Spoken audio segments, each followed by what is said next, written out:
What's up YouTube? Welcome to another top 10 list. The Hoenn region is my favorite region of Pokemon. Why? I love the scenery, I love the gyms, and most importantly, I love the Pokemon.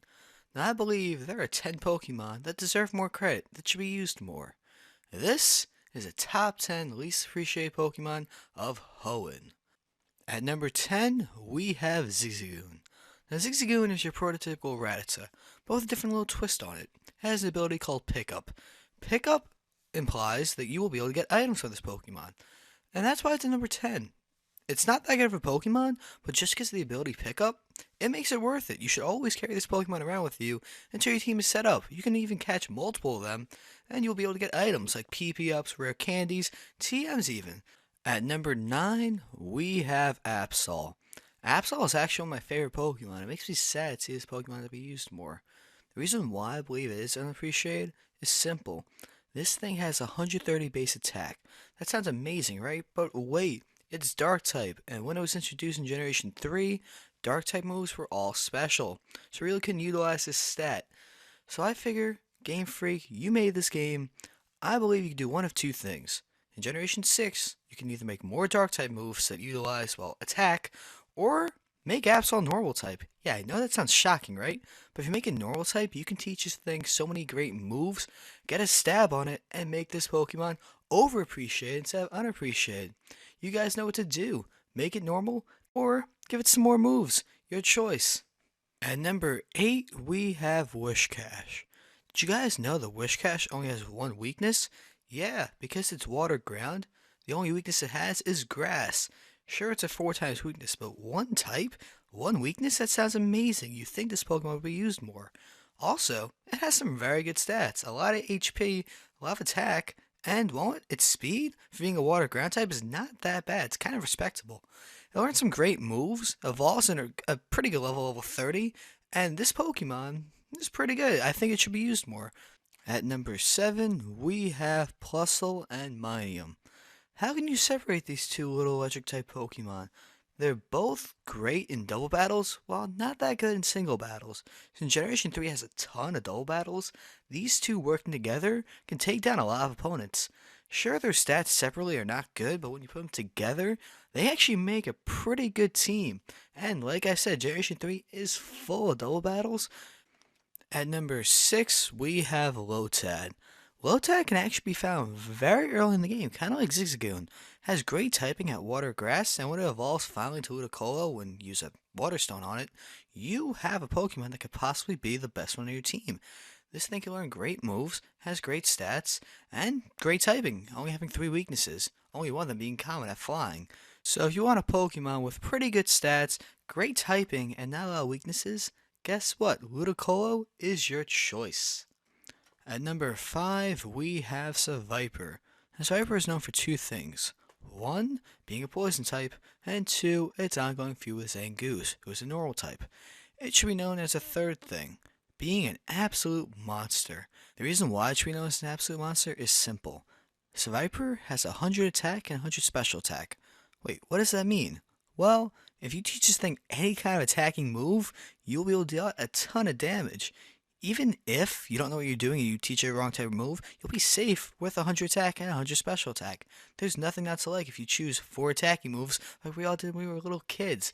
You have a Pokemon that no matter what will damage anything. At number 4, we have Claydol.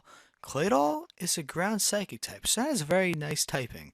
It also is a very effective wall, but it's not just a wall, don't worry, it can also attack. This thing learns a lot of great moves, and I believe it is unappreciated. You don't understand how interesting a Claydol is until you actually try it. This thing will make any psychic type you have ineffective because, well, oh shit, they can't really take damage that well. Let me just send out Claydol and absorb this great attack from this Pokemon. You can realistically use Claydol for anything, except for an HP tank because it has no HP. But other than HP, this Pokemon is really unappreciated and should be used a lot more. At number 3, we have Tropius. Now, Tropius is a very interesting Pokemon. You would think a Pokemon that's heavy like Tropius would not be able to fly, because, well, we have Scyther, who has wings, but he can't fly. Tropius, however, can, so that makes it interesting. Also, The typing on it is a little bit peculiar with grass and flying. You don't usually see that very often. I see like jump bluff, but other than that, I've not really seen grass and flying types. And its stats are okay. This Pokemon I've never seen used, so I believe it is unappreciated just for that purpose. I've never ever seen anyone use a Tropius, and it does have great moves. It can learn Synthesis at an early level, level 47, so it does have some purpose on a team. And if you have a Pokemon that you just like, oh, hey, let's try something new, Tropius, that's your guy. At number 2, we have Delcatty. Now, Delcatty, it is normal type, so it only has one weakness at fighting. The reason why it is unappreciated, it learns so many moves via TM. You can teach this thing realistically any move, and it can learn it. I mean, it's shocking. It really is shocking just to see what this thing can learn. And yeah, normal types are known for being able to learn any type of move, but Delcatty just blows out of the water. You're surprised to see what moves the thing can learn. And okay, it's normal type. It's not gonna have that great of stats. It actually has respectable stats for a normal type. It's very interesting to see what moves you can give this Pokemon. It can realistically learn anything. At number 1, we have Altaria. Yeah, I know. I just sent 10 people to the comment section. Like, wait, what the fuck? You sent a dragon type to be number 1 of this list. Listen to me, hear this out. How many of you guys knew Altaria was a dragon type?